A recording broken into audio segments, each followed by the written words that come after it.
They're back! This October, get ready for more magic, mayhem, and sibling rivalry. Fantagraphics presents Santo Sisters Volume 2, collecting issues 6 through 10 of the Eisner award-winning comic book series. This deluxe hardcover is packed with a Technicolor chaos you crave. Don't miss out. Grab the sisters' latest adventures this October wherever great books are sold. Santo Sisters Volume 2, twice the magic, double the trouble. Hey everyone, welcome back to 22 Panels. This is the podcast that aims to examine, explore, and elevate the medium of comics. I am Tyler, and across the interwebs from me is Phil and Tad. Hello, now he's out of web fluid. Get him! Get him! Jump his ass! Hello, Sunshine. That's a call to later on. How's it going, guys? It is going well. Yeah. That's good. That's good. Yeah. Everybody having a good week? First week away from school. Uh-huh. So kind of catching my rhythm again. Some days have felt very productive, and some days I have been mostly asleep. I'm catching envious up of being mostly asleep. Yeah.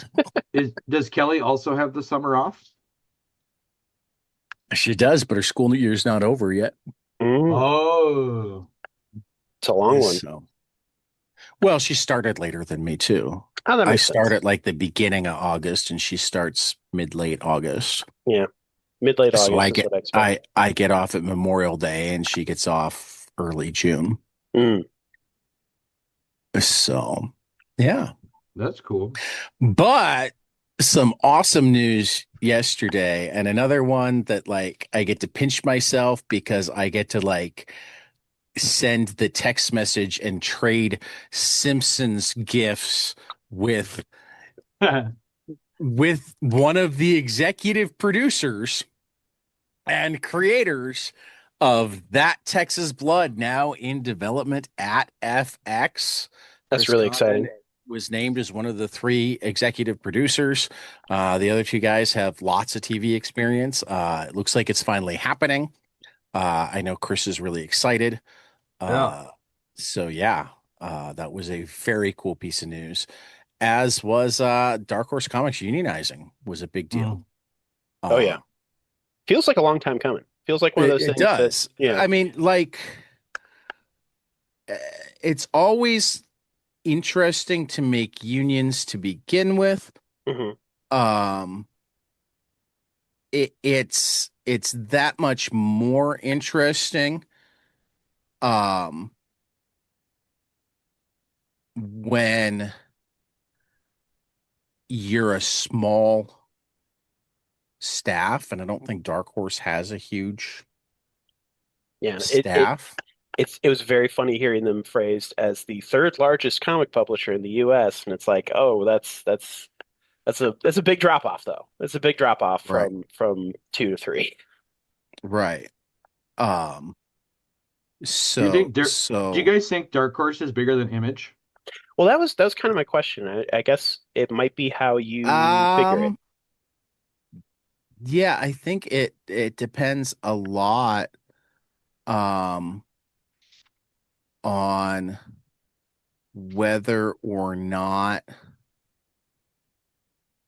you're talking catalog and exactly how much some of their licensed stuff sells. Yeah. Yep. That was kind of what I was thinking, as well as, I mean, I imagine Dark Horse has more like studio connections than Image does, because Image is like I can see how you if they might put out more books, they might be quote unquote smaller because it's like a ragtag collection of creators working for themselves rather than a company structure. Well, and I would be willing to bet that most Wednesdays Image beats out Dark Horse, but I don't know if Image beats out Dark Horse at the bookstores. That's a really good point. in the libraries. Yeah, they So, probably. I think. Yeah. Check this out, guys. I just got these with my stuff for this week for comics. Ooh. Look at this 40 whole years of Dark Horse. Nice. look how many they're in here. That's a whole lot. Yeah, that's a fat stack. Fat stack of Is it coasters. stickers or stickers? Yep. Nice. Oh. Yeah, I'd slap that on the back of my car.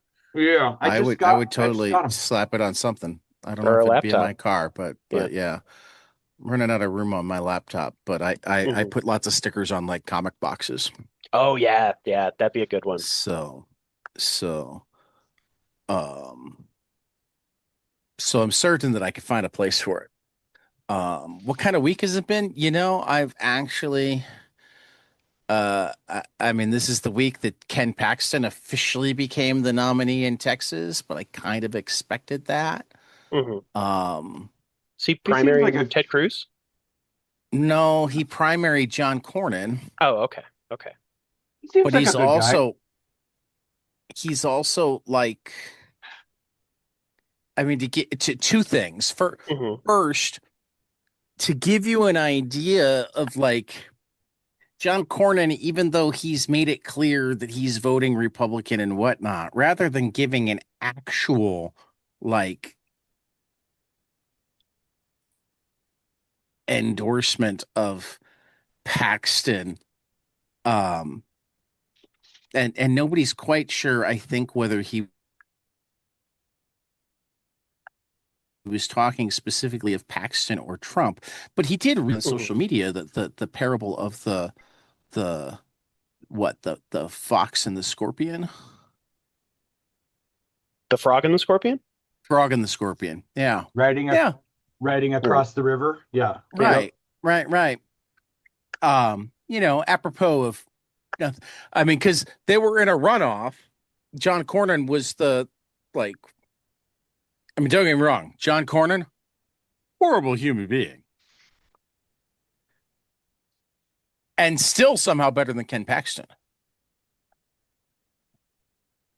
Ken Paxton was impeached by, he's the Attorney General of Texas. He was impeached by the Republican legislature of Texas. And the only reason he wasn't convicted is it was after the impeachment that Trump weighed in supporting him. Wow. That's some bullshit right there. Ken Paxton was turned into the FBI by his own staff. Wow. It's a ringing endorsement right there. Holy so it's gonna. I mean, in terms of turning Texas blue, it might be the best thing that could happen because two things. More prominent assholes to hate. Well, first, it meant that like they wound up spending between the two of them like almost $500 million on the runoff campaign. Holy shit! Wow. Second, while the RNC is scrubbing it right now and whatnot, the ads that got run against Paxton, I guarantee that the Democrats held on to them all and will probably just rerun some of them. Nice. Well, let's hope. I mean, it'd be great if Texas could start going blue. Well, I mean, it's always been more purple than because it's gerrymandered pretty seriously. Exactly. Yeah. This talking about flipping Texas has been going on for a while. It's both gerrymandered pretty seriously and has legal big air quotes. Yeah.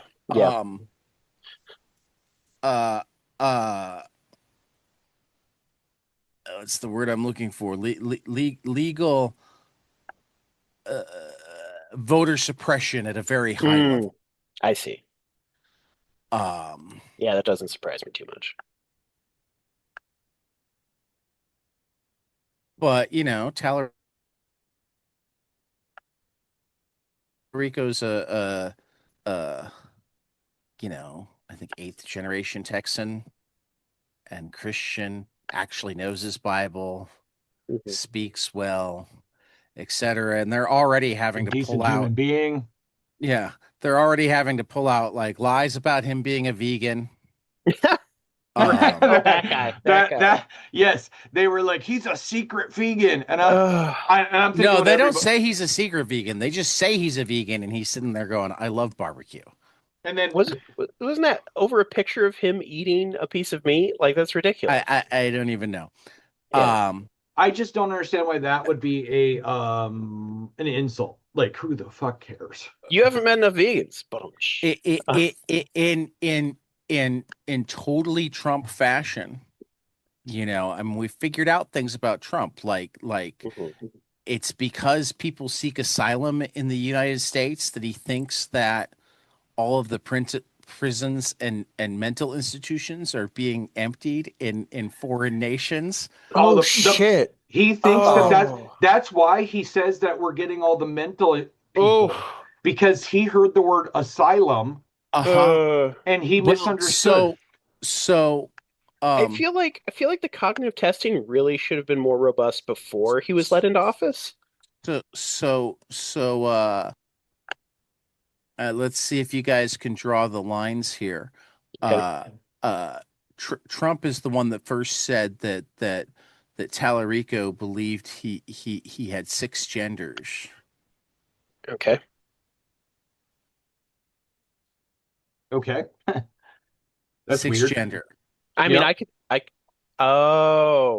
cisgender to 6 gender. Wow. I mean, I was thinking, I was like, but of course, it's all about 6 genders now. Oh God. We need to bring back. There was one of my favorite articles from the feminist philosophy class I took in college was one called "Should There Be 3 Genders?" And it was a satirical article, basically saying that, like, well, of course there should, and honestly, you shouldn't stop at 3. You know, right? But yeah. So I mean, like, the best they have going against Tallarico at this point is like ridiculous bullshit, and I don't want to say that won't work in Trump country, but when you're coming out of the gate with that, yeah. I mean, I think they're scared. It's generally not a good sign. Yeah, I mean, they're terrified of losing power. You know. Yeah. Of course, they're starting with the most desperate tactics first. Well, I mean, like they've said the quiet part out loud a few times. Steve Bannon told a group of donors once, like, they get into power, a lot of us are going to jail. Mm-hmm. Like they try to like play this off as Democrats and lawfare, but it's really not. It's like, we committed crimes. Right. If there's anybody that will hold us accountable, we have problems. Which is where I will point out that between John Cornyn and what was the other senator that he primaried recently? There are about 6 senators at this point that, either because of retirement or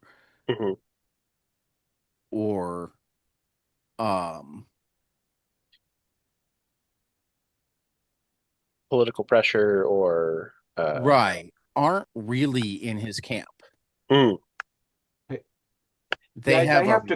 I have to go in an hour. I'm just giving you. No. We'll get moving. I got that message. Okay. I'm sorry, guys. 6 a.m. I'm like, I have stuff to go. Texas is big. It's taking precedent. But where I'm going is, particularly as oil prices go up, as Iran goes bad, whatnot, like, he's reaching a dangerous point where there might be enough disruption in his own party for impeachment and conviction.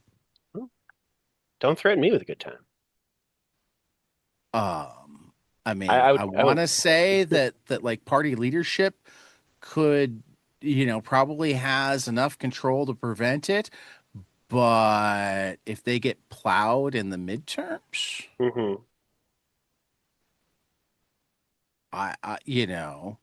I could honestly see it winding up being something that was like, okay, I just lost my job for you. My vote has changed. We really know where the dirt is. Let's go. I'm hopeful. Cautiously optimistic. Which, I mean, honestly, I don't know if I'm cautiously optimistic about that or not, because that had just put JD Vance in, and it'd suddenly give credibility to the rest of the Republican Party with everybody but MAGA. So, well, the thing, everybody but MAGA, like that's got to be a significant chunk of their base. Like that's the thing, is that if like the only way I can imagine people still supporting Trump is if they're like fairly rabid for him. And I'm now realizing that we need to start talking about comics, yes, that is for sure. So new order this month. Initial orders are due June 25th. Take it away, Tyler. All right. So our first, if I can get my screen to work here, first comic up is Angel from Kelly Thompson and Julia Giacomino from Dynamite. Once the terrifying vampire Angel was cursed for his crimes with the return of his soul. That soul eventually led to Sunnydale and a tragic star-crossed affair with Buffy, his vampire-slaying true love.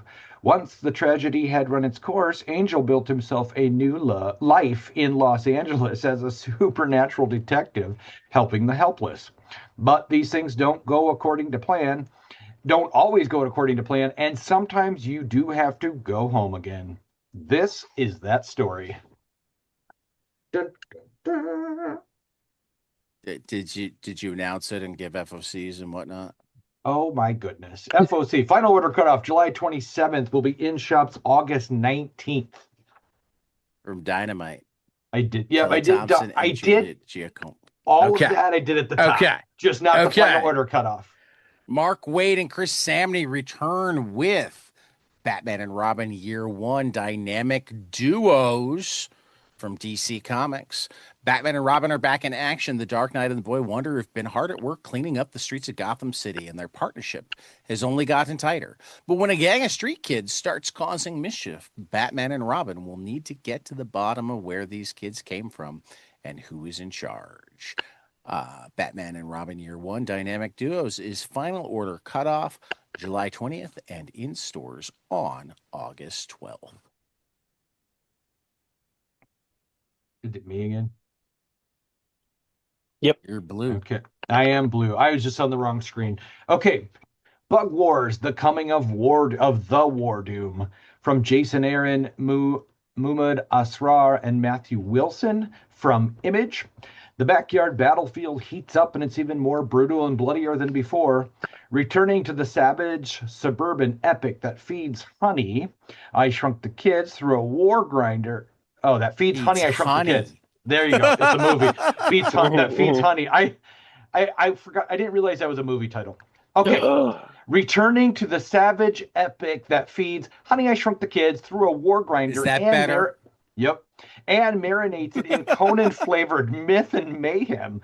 6 months later, the yard ran red with insect blood. Uneasy peace is shattered as ancient enemies rise from the woods. Corporate extermination forces close in, and Slade Slaymaker is dragged back into a brutal world where roach knights ride, squirrel armies gather, and survival means choosing your side in a war no human was meant to fight. This has a final order cutoff of July 27th and will be in shops August 19th. Fort Psycho #1 from Matt Kint and Brian Hurt at Oni Press. 10 years ago, the nation of Singapore sank into the Pacific Ocean. The underground terrorist network known as the Seven Seals took credit for the largest act of terror in human history. In the aftermath, the United Nations created a strike team of highly trained covert operatives with one mission: locate, identify, and eliminate the Seven Seals' secretive leader. The team's clandestine affairs were to always remain in shadows until their final explosive confrontation resulted in a large-scale tragedy too bloody to cover up and too tragic to ignore. Disgraced and disavowed by the governments that trained them, the world's most dangerous secret agents have been convicted for their crimes and sentenced to serve time side by side in the one place capable of holding them, their old Highland headquarters, Fort Cyclone, now known in the media by its derogatory name, Fort Psycho. And that's where the official story is about to go terribly, terribly wrong. Dun, dun, dun. Final Order Cutoff, June 29th, in stores August 5th. Next up, there's Gastromanique from Marjorie Bennett and Helena Marcellus over at Boom. Terrar the cannibal may be compelled to eat, but Lady Charlotte, codenamed the Python, is a cold-blooded spy compelled to hunt. A visceral game of cat and mouse begins as Lady Charlotte hunts down the elusive cannibal stalking the streets of France during the Revolution, and she'll stop at nothing to pursue her prey. Lady Charlotte's quest for revenge is aided by her former lover, Zélie, and together they explore the seedy underbelly of Paris and each other in a hypnotic fever dream. Going to have a final order cutoff of June 29th in stores August 12th from Boom. Tyler, you had highlighted Hank Howard Pizza Detective for a third title. I don't remember. Did we do that one last week? No, we did something else with Hank Howard last week. Oh, okay. Let's skip that then. Oh, no, okay. Go for it. All right. Go for it. I don't know why I did 3 because I'm a little bit because we got lots of books this week. So many good this month. Hank Howard Pizza Detective. We did talk about last week, but it was a different book. The Fair Play #1 from Robert Venditti and David Lapham from Bad Idea. When it comes to taking down Hollywood's worst criminals, Detective Hank Howard works alone. But when 2 crazed criminals decide to go full Grand Theft Auto and hijack the model for Big Caligula's shining new fleet of food trucks, all bets are off. For the first time, Hank must team up with Big Caligula's Southeast Regional Manager Barb Knox to recover the stolen whip. Together, they'll go full throttle in a high-speed pursuit of justice, facing down a barrage of bullets, high-octane explosions, and 2 pizza perps who are willing to do whatever it takes to get away clean. This will be in shops July 6th final order cutoff of July 6th and in shops August 5th. All right, now we've got a book I'm really excited for. It is Prima Operata by Olivia Dufault, Rebecca Isaacs, and Maria Louise over at Ignition Press. Welcome to the Conservatory. After Earth was shattered into surviving pockets across the galaxy, humanity's most talented young women train at this prestigious celestial boarding school to become the next generation of mech pilots. But these students aren't soldiers. They're ballerinas, and the mechs aren't built for battle, but performance, all engineered in body and mind to entertain a ruling class of cosmic patrons in an annual life or death recital of mankind's only unifying story, the saga of Hippolyta the Huntress, a goddess whose pursuit of one last elusive prey ends in heartbreak. This year's top recruits, the quietly ambitious Mar and rebellious Rhea, endure a cutthroat curriculum to compete for the crowning title of Prima Operata. As their bond deepens and Mar's obsessive quest puts her under the wing of Hippolyta herself, the line between art and indoctrination blurs, and the great personal cost of perfection transform their lives. Black Swan and Never Let Me Go meet Pacific Rim in this groundbreaking space opera. Going to have a final order cutoff of July 27th in stores September 2nd, once again from Ignition Comics. How about some graphic novels? Yeah, all right. First graphic novel is Aperture from Kirsten Thompson and Juanito from Mad Cave. When Sage, a first-year university student, discovers a forgotten camera in the library archives, she's thrust into a world beyond her own time. I'm switching glasses here. The camera links her to August, a student who walks the same halls more than a century earlier. What begins as a miraculous connection soon deepens into something neither of them expected. But history has a way of pulling people apart, and as World War I looms for August, the closer they grow. Did I have to say that wrong? The closer they grow, the more impossible it seems to hold on. A final word cutoff of August 3rd will be in shops August 22nd. Bimbo Agitprop from Raquel Jack at Fantagraphics. Bimbo Agitprop captures the reality of growing up in West Texas in the early 21st century through satanic panics, Y2K, a recession, abusive parents, shitty men, identity-centric politics, and anti-woke pendulum swings, reflective of the author's era, born in the late 90s, of hyper-individualist oversharing of late 2010's internet while being firmly grounded in the unfiltered, handmade, radically anti-establishment art of the 1960s underground comics.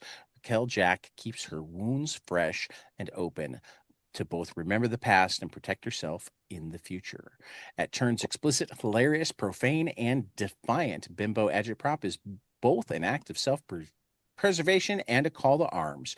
Jack boldly embraces frivolity, bimboism, comedy, memory, and storytelling to interrogate reality in 2020s.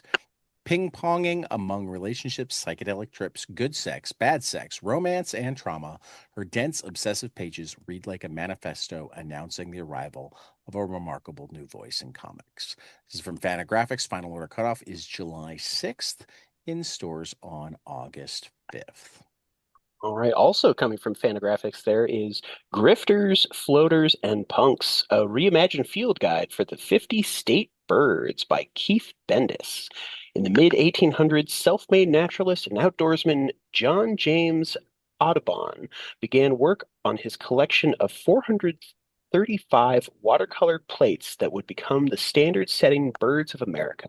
Now, some nigh on 200 years later, it is indisputable an entirely authentic successor has finally emerged. Master cartoonist Keith Bendis has traveled to all four corners of this nation, or wishes he had, returning with accounts of the beach stoners of North Carolina, the impossible screamers of Alaska that lay eggs 5 times the size of their body, the tuku for school, red-capped Delaware slackers, and the alluring pink-breasted frog catcher of the Louisiana Bayou. These most whimsical and biologically unsound members of the avian species are brought to life in a style reminiscent of Gary Larson's Far Side, handsomely coupled with a Rarefield New Yorker panache. Simply put, Grifters, Floaters, and Punks is essential reading for both seasoned birdwatchers and budding ornithologists, as well as lovers of screwball cartooning. With a final order cutoff of July 20th, it's going to be in stores August 22nd. Once again from Fantagraphics. Once again from Fantagraphics. Awesome. All right. Oh, it's Tad. It's you. I'm sorry. That's right. I was looking at the next one down already. Hand in Hand with Muchan. Lessons from my autistic again. When a couple of full of excitement learns their daughter might be autistic, some of their feelings start to change. Even if they know all this means is that she'll develop a little more slowly than other children, it's not easy to watch the future and family they'd envision crumble. But in this story, based on the author's real-life experiences raising an autistic child, family love can overcome anything. This is from Yen Press. Final order cutoff of July 20th, in stores on August 26th. Now it's Tyler. How to Draw a Secret from Cindy Chang from HarperCollins. When Sage, a first-year university student, discovers a forgotten camera in the library archives, she's thrust into a world beyond her own time. The camera links her to August, a student who walks the same halls more than a century earlier. What begins as a miraculous connection soon deepens into something neither of them expected. Whoa. I think this is the same one again. Yep, I got the wrong thing here. You kind of paste the wrong thing. Holy buckets, you guys. Go on to the next one. I'll fix this. Okay. All right. Next up, we have Just Another Summer from Tilly Bridges and Susan Bridges and Eula Ronaldo. My apologies on that pronunciation. And probably Julia. Thank you. The G threw me off. Julia Ronaldo and Eog From Mad Cave, when scandal sidelines two LA teen celebrities, a summer on a Montana farm forces them to trade red carpets for rubber boots and to choose between the futures they were raised for and the loves they never saw coming. Just Another Summer is a sharp, big-hearted YA about two teen TV stars exiled to a Montana dairy farm after a tabloid blow-up and the summer that remakes them. Between 4 a.m. milkings, fence mending, and a no-nonsense great uncle, Haley and Becky discover who they are without cameras. One sister falls for the girl who runs the town diner, the other for a trans farmhand whose quiet resilience shatters her Hollywood preconceptions. It's funny, queer, tender, and unflinchingly real, about work that matters, love that surprises you, and the cost of chasing a dream. It might mean leaving a new life behind. It's going to have the final order cutoff of July 13th in stores, August 5th from Mad Cave. Hey, guys, I can't find this book right now. No. Yes. No. I know. Yeah, I can't find it. HarperCollins. I'll go to their website. Do we have any more to go here?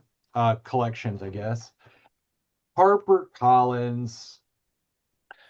How to Draw a Secret. 12-year-old Cindy relishes drawing flawless images, but she's stumped by an art contest prompt. What family means to me.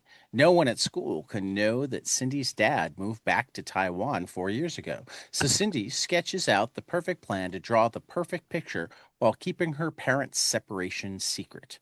Then an unexpected trip to Taipei reveals devastating new secrets. Suddenly, everything from Cindy's art to her family is falling apart.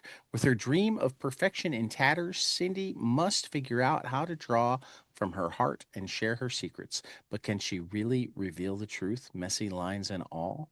This is from Cindy Chang. Final order cutoff is July 6th. In stores on August 5th from HarperCollins. Now for some When in doubt, go to the Lunar website. I was on a it. couple I couldn't clicks find behind it. you. You didn't search just how to draw a secret? Yes, I did, and it wouldn't pop up. I don't know. The secret was kept from him. Yeah, I'm 100%. Maybe he spelled it wrong. I could show you where I'm searching, and it's popping up Thundercats for some reason. I mean, so Thundercats also pop up for me, but it was, yeah, that was next to it. Yeah, it's only popping up Thundercats on my screen. Weird. So that's where I'm at. So anyway, collections. The Complete Assassin's Apprentice from Robin Hobb, Jody Hauser, and Ryan Kelly. I've been actually meaning to read this for a while, so coming out in a collection makes me happy. Nice. Critically acclaimed comic adaptation of New York Times best-selling author Robin Hobb's fantasy epic. The bastard son of Prince Fitz Chivalry, Farseer, is raised in the shadow of Buckkeep Castle, cared for by his father's stableman. Fitz finds companionship and solace in the stables through the wit, a forbidden magic that connects him to animals. When Fitz is still a young boy, at the behest of his grandfather, King Shrewd, he is brought to the castle and educated as a member of the court. But at night, Fitz is secretly tutored by the royal assassin who teaches him patience, precision, and poison. As Fitz grows into manhood, barbarous raiders ravage the coast, and Fitz is trained in another art, the powerful telepathic magic known as the Skill. Plunged into a maze of schemes and intrigue as enemies abound and duty and honor are at ends, Fitz finds that the fate of the kingdom may lie in his hands. Final order cutoff of July 27th, in stores October 27th. Awesome. Let me grab my right screen here. End of Life from Kyle Starks and Steve Pugh. It's so good. From DC Vertigo. DC Vertigo, yeah. Professional hitman Eddie Stallion messed up. He just accidentally robbed his International Assassins Guild, the Menagerie, and now there's a huge price on his head, and everyone is looking to cash in. So, needless to say, he's in huge trouble. So Eddie hides in the place they'd least expect, the small town of Pluto, home of his estranged father, ex-Menagerie member, and badass George Stallion. Expecting safety, Eddie instead finds his resentful father dying of cancer, surprise Menagerie assassins, and a local crime lord who is also a canceled comic strip creator, All this is happening in a delightful town full of weirdos that Eddie can't stand. Oh, and his childhood first love is there too. Kyle Starks and Steve Pugh, the team behind Peacemaker Tries Hard, present the story of a man-child assassin with very grown-up problems. Final Order Cutoff August 3rd will be in shops October 13th. I just read the third issue. I'm a little behind, I think one behind. It's really good. So good. Very excited.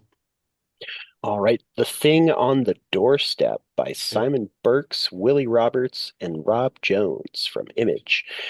It is true that I have sent 6 bullets through the head of my best friend, and yet I hope to show by this statement that I am not his murderer. The year is 1933, and Edward Derby's best friend, Daniel Upton, visits him in Arkham Sanatorium and shoots him dead to the horror of the guards. It's an open and shut case. Or is it? What happened to this lifelong friendship for it to end this way? Who exactly was Edward Derby at the end of his life? And most importantly, will his murder be enough to stop him? It's coming from Image Comics with a final order cutoff of August 31st. That doesn't make sense. Final order cutoff can't be before when it's in stores. So that's a final order cutoff of July 6th in stores, August 19th. Yeah, that's weird. Yeah. Time don't work that way. Final order cutoff this week is do you want to take it, Tad, or should I? I can take it. All right. We've got 100 Bullets, the U.S. of Anger, #1 from Brian Azzarello, Eduardo Riso at DC Vertigo on July 1st. Lights, Planets, People from Molly Naylor and Lizzie Stewart at Avery Hill Publishing on July 22nd. Minotaur #1 from Simon Spurrier and Michael Dowling at Ignition Press out on July 15th. Santos Sisters Fun Special #1 from Bob Burden, Greg and Fake at Floating World on August 26th. I have already read this next book. It is so good. Starhenge, Book 2, A Kiss for Atticus, #1 from Liam Sharp at Image Comics in stores July 1st. And finally, Valhalla, #1 from Ben Fisher, Pedro RM Andreo at Ablaze in stores July 15th. Who's taking crowdfunding? Phil, go ahead. I'll take Humble Bundles. All right. Yeah. First up, there is Lab Zero Remix, comics magazine hacking pop culture from Ronald Wimberly on Kickstarter, starting June 9th or through June 9th? Through June 9th. Through June 9th. All right. That one Matt Bors comic from Matt Bors and Glenn Fleischman on Kickstarter through June 11th. John of the Night from Daryl Cunningham and Avery Hill on Kickstarter through June 19th. Nighthawks by Jimmy Lee from Goats Flying Press on Kickstarter through June 25th. The 2026 Insert Name Comics and Zine Fest from Emily Mayer, Ryan Carey on Kickstarter through June 29th.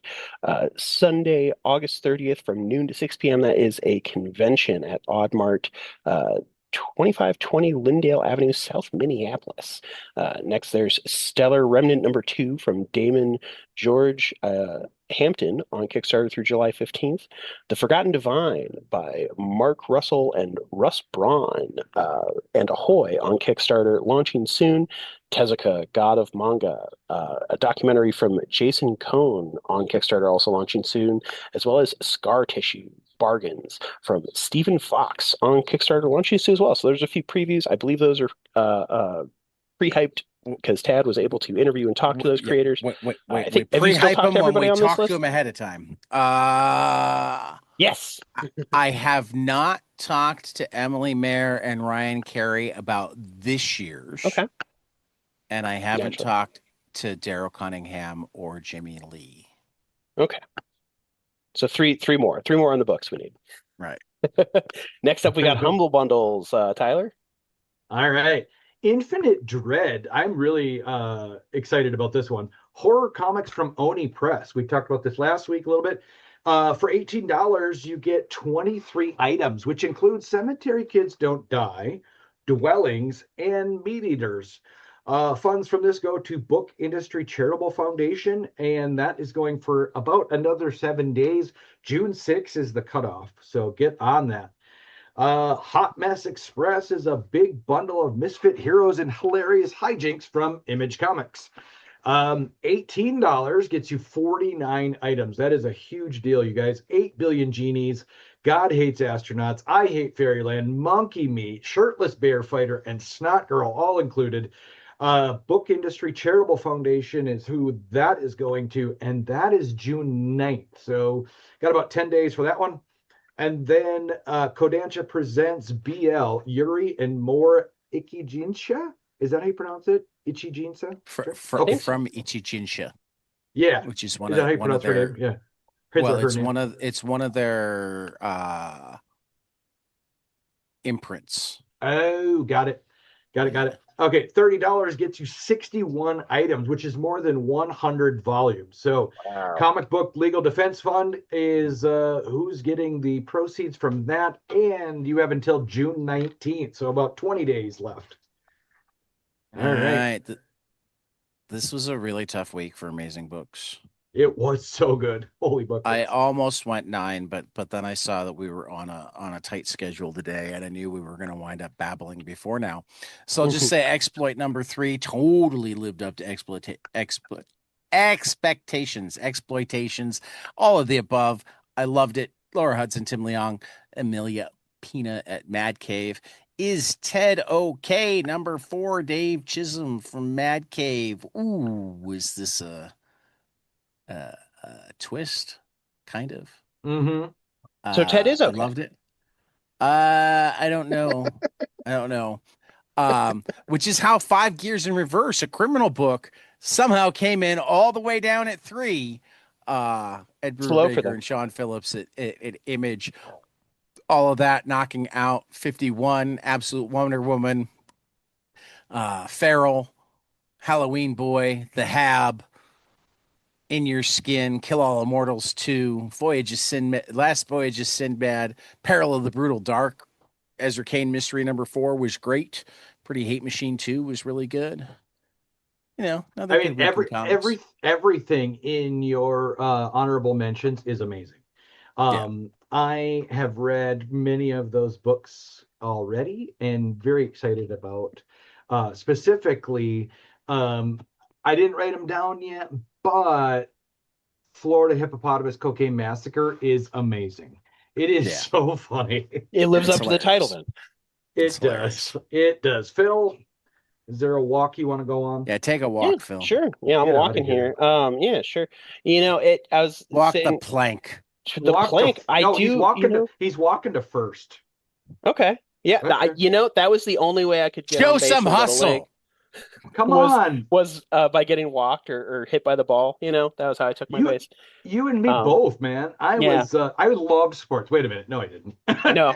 Yeah, no. It was not a great time. But for a short week, it feels like a long week. It's a weird one. Good news is I did finally get to the comic book store to pick up a sweet pile for the first time in a couple months. So that's going to be fun to dig into over the next couple weeks because it's how I spread it all out. And I started buying to transition to our manga race.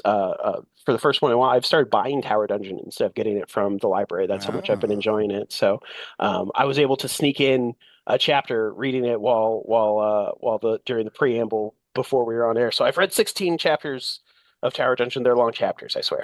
Whereas when we get to our One Piece race, week 101. Woo! Jeez. I'm still at 691 chapters because our Great Responsibility, Hello Sunshine, was longer than I thought it was.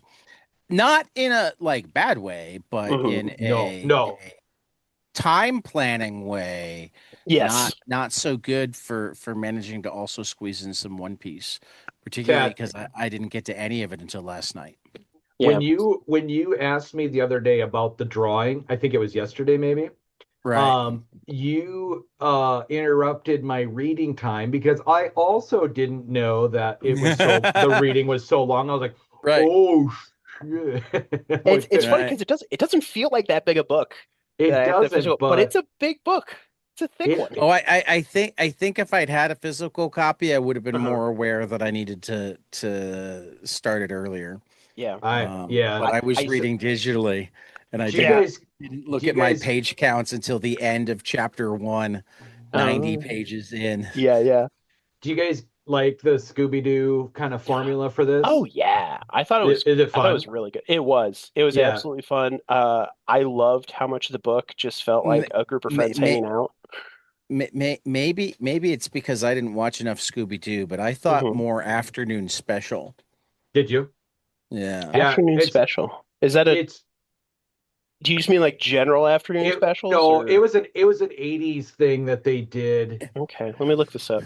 I'm too young. It was almost always like PSA movies. Yep. Yeah, they were like wholesome stuff. Yeah, that's okay. Let's learn about drug use. Let's learn about about depression. Let's learn about kids with cancer.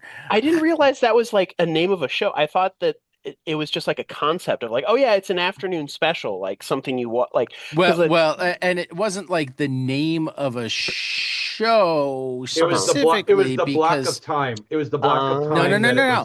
No, because they weren't every week. That's why they were specials. Okay. Oh, you're right. Okay. You're right. Yep. It was the after, it was they would take over the block of time for a very special movie about a teenager with cancer, or a very special movie about a friend who committed suicide, or a very special movie about a girl who took too many diet pills. I see where you're going. Do you guys remember that Saved by the Bell where Jesse took too many caffeine pills? That's right. I never watched that. I never watched Saved by the Bell. Anyway, that was not even after you finished watching Showgirls. You didn't want to go back and see her previous. That really messed me up because she was so like wholesome in Saved by the Bell, and then you watch that Showgirls and you're like, holy crap. Well, I think I've only she's not exactly unwholesome in Showgirls. She's just in a tough situation. So she's a girl's gotta do what a girl's gotta do. So I think I've only seen a made-for-TV edit of Showgirls because I remember a scene where like she's dancing in front of a guy and she takes off her bra and is wearing a second bra underneath. Yeah. So that's my experience with that train wreck, Okay. Well, you guys, Scooby-Doo, this is like Scooby-Doo meets psychological horror. Yeah. This is great. So and some real mental health stuff. It is because Kesey was drawn from her own experiences with this one, where in the afterward, she talks about having psychotic bipolar. I think it's bipolar 1. And wanting to emphasize instead of have a story that has scary supernatural elements and mental illness in it together, not just saying that, mental illness is a scary supernatural event that's occurring. Right. And I think she did really great with this one. Yeah. I agree with you in hindsight that, okay, maybe there was a touch of the after school special, but like it never felt like it was explaining. I didn't actually mean that as a completely negative thing. I didn't think so because like it doesn't ever feel like it's explaining to you, but it's absolutely here's what kids are going through. What I actually meant it as is like in many of the afternoon specials there were like very few adults. Oh, okay. Correct. Yeah. That makes sense. It was just I think part of it was let's get the cheapest actors we can find. Correct. Oh, that's funny. Sometimes it was Fred Savage, and other times it was Candace Cameron. Well, no, not after they had their shows. Yeah, I know, but I remember one with Fred Savage. Because they were too expensive once. I mean, it was a good launch pad for people that wanted to be child actors with shows. Yep. It was. It was good though. Do the afternoon special get noticed Okay, now I'm going to fall down the afternoon special rabbit hole. Okay, well, I'll talk it. about this. Yeah. This story focuses on like Alex, right? And he has this like psychotic episode over the summer, and he goes missing. And his boyfriend, I'm doing air quotes for those that are listening because it's secret. His boyfriend returns from like a summer Bible camp, right? Yeah. And they begin the search for their friend Alex. Oh yeah. Yeah. I really liked the slow build of having things come together because it really does, you spend a good chunk of the book wondering, like not really having any leads, knowing what happened to him, and just kind of fleshing out the cast and the world, which again was really lovely. I liked how different each of the characters felt from each other. They felt like really well-established characters with, I feel like sometimes with groups of teenagers, they can all kind of blend together a little bit. But with this one, they definitely all stood out and had their own unique personalities and backgrounds and whatnot.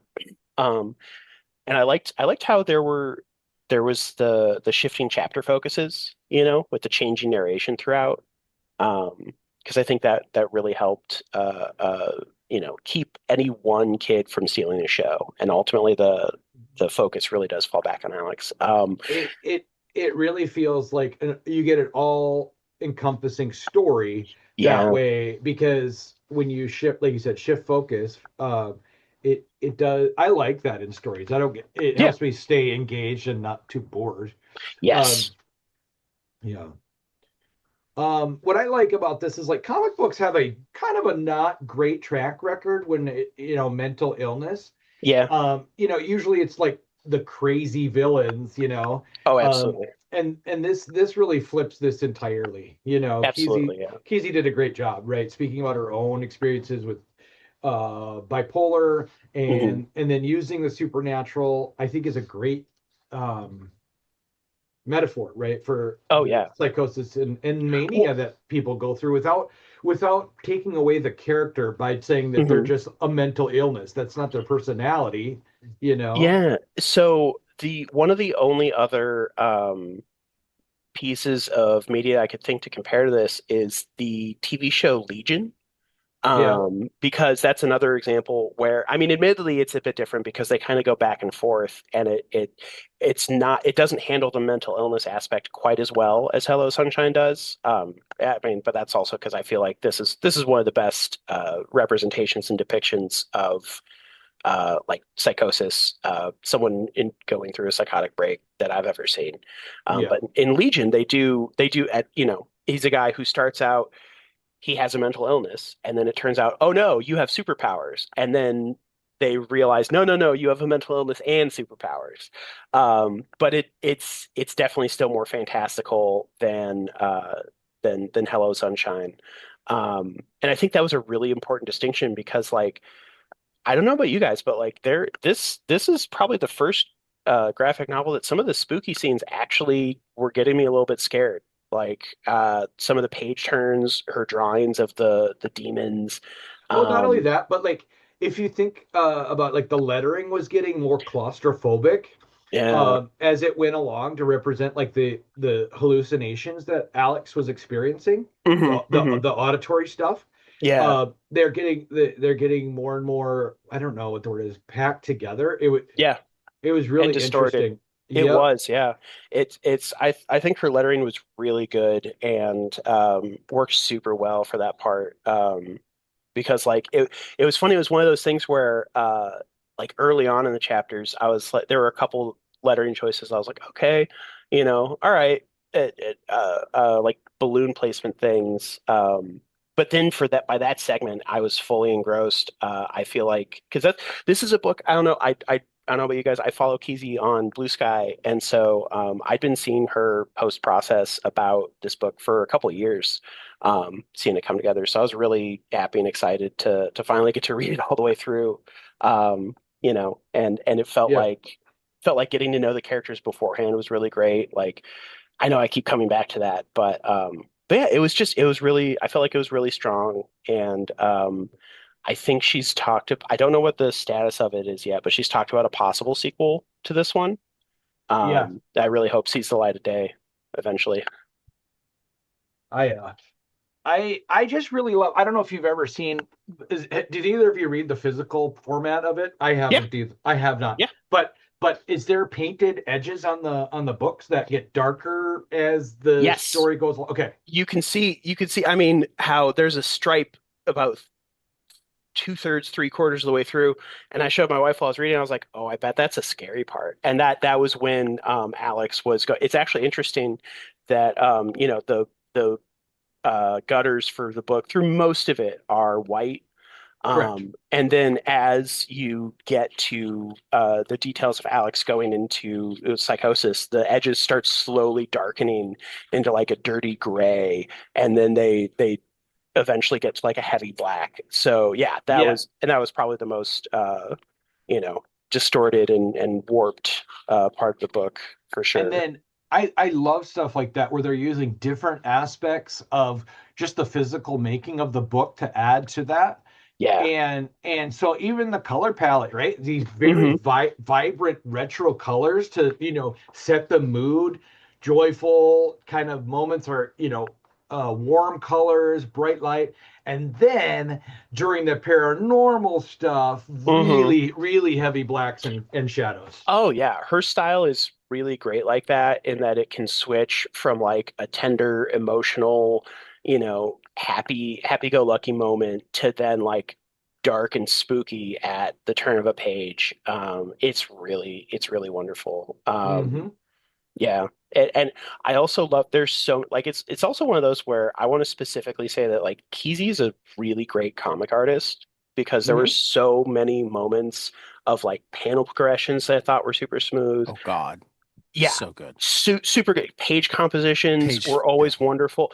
Like that's the thing is that even if I had a couple super minor nitpicks about the lettering early on, I was fully engrossed super quickly. I felt like there's nothing she can't draw. There was a great combination of like physical movement and not just people being placed in a scene and talking, so there was a physicality.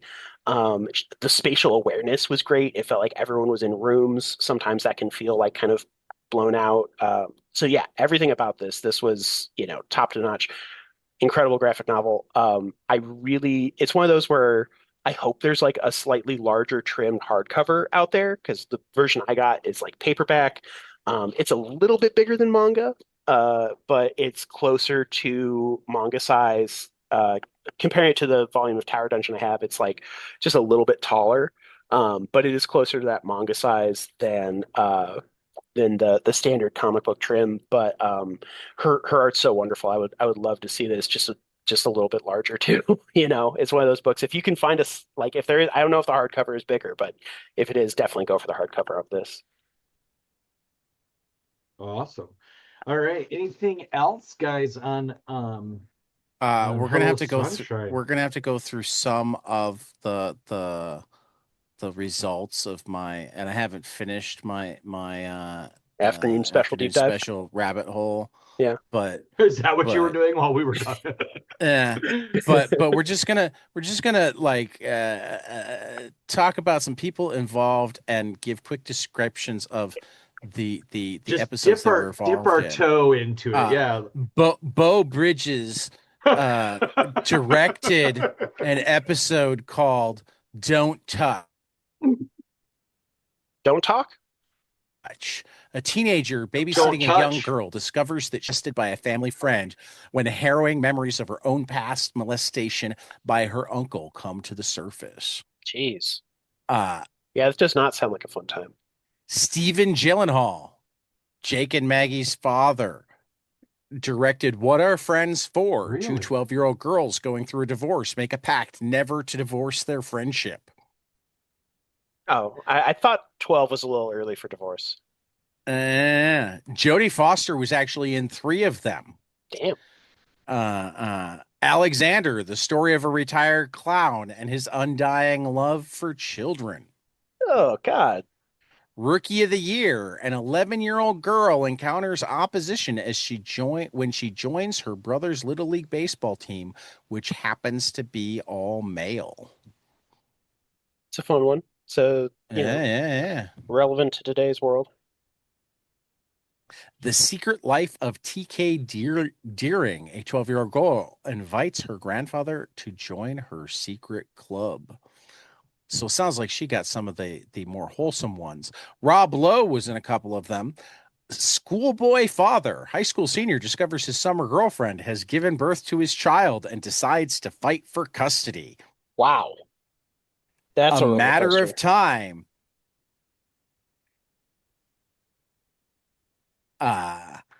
Teen Liesl Gilbert finds inner strength when she learns her mother is dying of cancer. Let's see who's in this one. Oh, we got Cloris Leachman. Oh, who did I? Oh, Kirk Cameron was in one called "The Woman Who Willed a Miracle." A blind, mentally challenged infant with cerebral palsy is left in the care of an elderly Englishwoman who refuses to let him die. I think Cameron plays the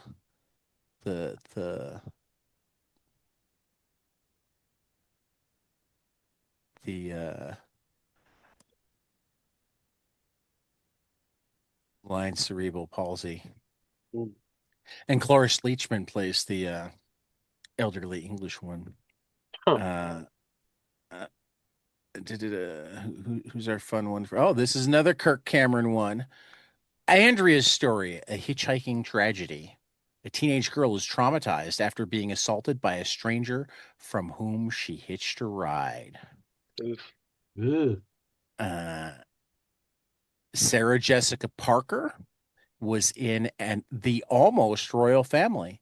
Family inherits a house on a tiny island between Canada and the U.S. and is not the jurisdiction of either country. Wow.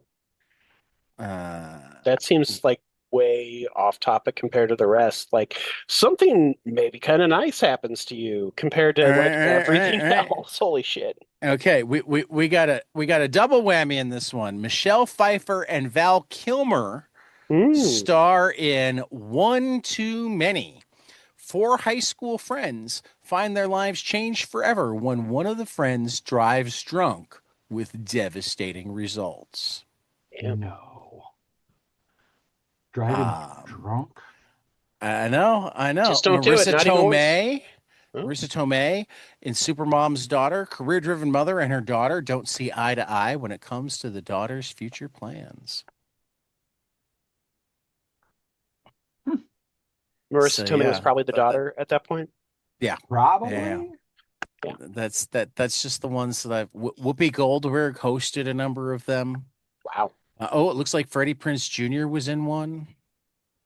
So this was a star-studded event. Well, I mean, it's 70s and early 80s, so like nobody knew who they were. I mean, like I said, it was a weird launch pad for a lot of people. Yeah. Yep. Certainly left a cultural impression. Like a lot of the Cosby Kids and Dana Plato from Different Strokes were all in one. Jennifer Jason Leigh was in one.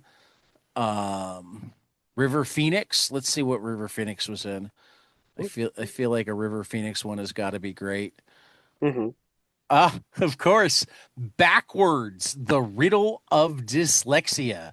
13-year-old boy has problems reading, which his teachers attribute to laziness. It is later discovered that he has dyslexia. Wow. Val Kilmer, we already found his. Kira Sedgwick was in one. Madeline Kahn was in one. So sometimes they actually had like legit people as their like adults.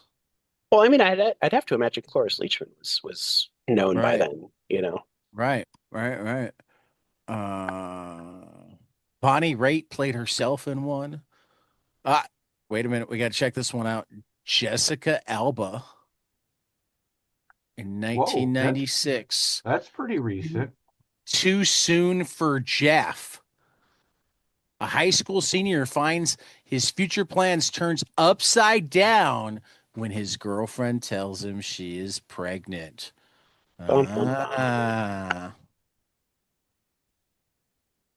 Crazy. Also from 1996, Lauryn Hill in Daddy's Girl. I don't like the sound of that. Nope. Her father abandoned 6-year-old Alicia 10 years ago. Now a family wedding presents a chance for her to forge a relationship with him, but it means crossing her mother, who still hasn't forgiven him for walking out on them. Not nearly as bad as I thought. Yeah. I mean, given some of the ones so far, I mean, yeah, I was ready for the worst, stealing myself. So when are you going to spearhead the comic book relaunch of Afternoon Special, Tad? I don't know. I almost feel like we should, though. Will Wheaton was in one in 1989. No way. So he was still in diapers. He was Wesley Crusher. No, he wasn't yet. Yeah, that's what I'm close. saying. I mean, this is probably post Stand By Me. Correct. My dad can't. This is on point. My dad can't be crazy, can he? A teenage boy is unable to deal with his schizophrenic father. Oh, yeah, there it is. Yeah, there's bits of that in this. And that's with MASH's Loretta Witt as his mother, or Loretta Swit rather, as his mother. Yep. Yeah, she just passed away, right? She did. It's too bad. I like MASH a lot. I do too. Carole King. Oh my God. Carole King is in it. Carole King was in 1991. It's Only Rock and Roll. Teenage girl finds her song lyrics being scrutinized when some people find them too suggestive. Funny. Oh, Davy Jones was in that one too. Wasn't he? But neither of them as themselves. Wasn't he a ghost pirate by then, though? That was kind of hard to catch on film. Oh, he's a monkey. He's a monkey. Hey, so hey, we're the I was trying to figure out. So he was throwing banana peels on set. Ooh, funny. That's a good one. All right, where are we at here? We should probably. Felicity Huffman was in one as Flicka Huffman, which tells you exactly how young she. It was in 1978, A Home Run for Love. All right, yeah. In 1947, a young white boy and an elderly black man enjoy a warm and wonderful friendship based on their mutual love of the Brooklyn Dodgers and Jackie Robinson. I had a feeling it was going to be that. Doesn't sound problematic at all. Ted, I'm giving you the bell. This is the ceremonial. Ding, ding, ding. I couldn't hear it. No, one more. Just one more. Hold on. One more ding. Hold up to your mic. Can you hear it? No. It's getting noise canceled. Books I hope will be spectacular. FML number 8 from Kelly Sue DeConnick and David Lopez at Dark Horse Comics. Junk Punch number 1. Just exactly what it's about. A girl that punches people in their junk. I am so excited. From Paul Tobin, Carlos Javier Oliveras, and Colleen Coover at Mad Cave. And Only the Savage Are Left number 1 from Zach Kaplan, Stefano Raphael at Dark Horse. Saga Deluxe Edition Volume 4, Sleep, and Batman Volume 1 all come out next week, as well as Billy Bat Volume 1 from Naoki Urasawa and Takashi Nagasaki. And we'll let the rest of it go. There's some cool stuff. I guess we'll toss out a couple of number 1s. The Dead Man number 1. It's Jeff really Brand New Week number 1. The Ring, The Man Who Beat the Man number 1, which is the Gail Simone boxing book. Ooh. Supergirl Survive number 1, which is friends of the podcast, Griffin Sheridan and Ethan Parker. Justice League Dream Girls #1, including friends of the podcast, Brendan Stein, are all next week as well. Let's hear your trade waiter graphic novel pick. While I go see if I can find any more afternoon specials to take us out with. My giant-sized trade waiter graphic novel pick is going to be Sleep from Xander Cannon at Image Comics. It's so good. I've heard you guys say it's so good. I think Zach Kaplan also said it was great. So I'm like, yeah, I should read this. And so, the trade's out. Now's the time. Yeah. What'd you find, Ted? Lee Phoenix was now known as Joaquin. Joaquin. Yeah. Right. Was also in Backwards, The Riddle of Dyslexia. Okay.